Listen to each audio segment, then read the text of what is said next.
तिथि गुरु गौरांग चौथे प्रभुपाद श्रील भक्ति सिद्धांत सरस्वती ठाकुर की जय। प्रभुपाद जी की उपदेशामृत की जय। प्रश्न, श्रेय एवं प्रेय क्या एक ही वस्तु है? उत्तर, कभी भी नहीं। जिससे हमारा वास्तविक नित्य कल्याण होता है वही श्रेय है।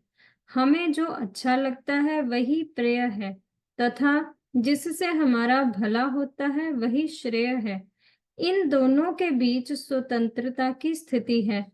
स्वतंत्रता से ही दोनों प्रकार की विचारधाराओं का उदय होता है। एक प्रकार का विचार श्रेय है तथा दूसरे प्रकार का विचार प्रेय है। जहाँ पर श्रेय एवं प्रेय एक हो जाते हैं, अर्थात भगवान की सेवा ही प्रीति की वस्तु हो जाती है, वहां पर सब कुछ ठीक है।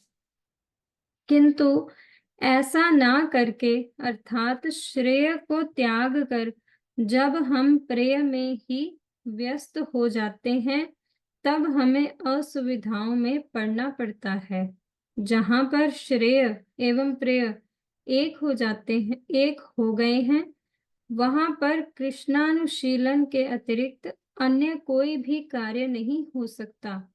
मापा रानी मापने की वृत्ति अर्थात माया रानी के अधीन जो अपने सुख की चेष्टा है, उसमें सर्वनाश कर प्रेय का प्रलोभन है। उसमें श्रेय का कोई विचार ही नहीं है। जहाँ पर निष्कपट रूप से भगवान की सेवा है, वहां पर भगवान को भी आनंद होता है तथा हमें भी सेवानंद के प्रति रूप सेवानंद की प्राप्ति रूप श्रेय प्राप्त होता है। श्रेय का त्याग कर प्रेय की और धावित होने पर ही हम असुर हो पड़ते हैं। उस समय हम भगवान के सुख की चेष्टा से उदासीन होकर अपने इंद्रिय तर्पण में ही प्रमत्त हो जाते हैं।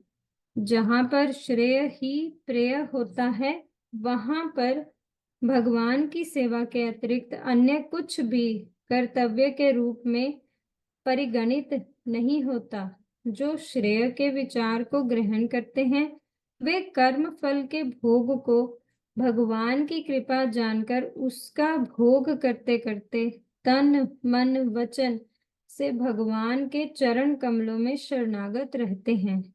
वे कर्म फल के भोग से मुक्त होने की प्रार्थना ना कर अहितु की सेवा की ही प्रार्थना करते हैं।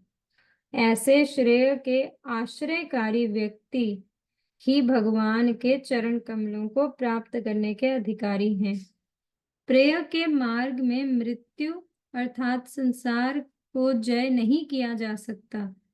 श्रेय का विचार ग्रहण करने पर ही मृत्यु को जय किया जा सकता है। जो निरंतर भगवान की सेवा करते हैं एवं दूसरे को भगवान की सेवा में लगाते हैं, वे ही वास्तविक साधु हैं। परंतु जो ऐसा ना कर अन्य उपदेश प्रदान करते हैं, उनका संग ही दुसंग है। जो प्रेय की बात कहकर हमारे मन का हरण करते हैं, उनके संग को दुसंग जानकर दृढ़ भाव से त्याग करना कर्तव्य है, अन्यथा विपत्ति में पड़ना पड़ेगा। उस समय हमें नाशकर संसार ही अच्छा लगेगा तथा हम प्रेयपंथी हो जाएंगे। प्रभुपाद श्रील भक्ति सिद्धांत सरस्वती ठाकुर की जय।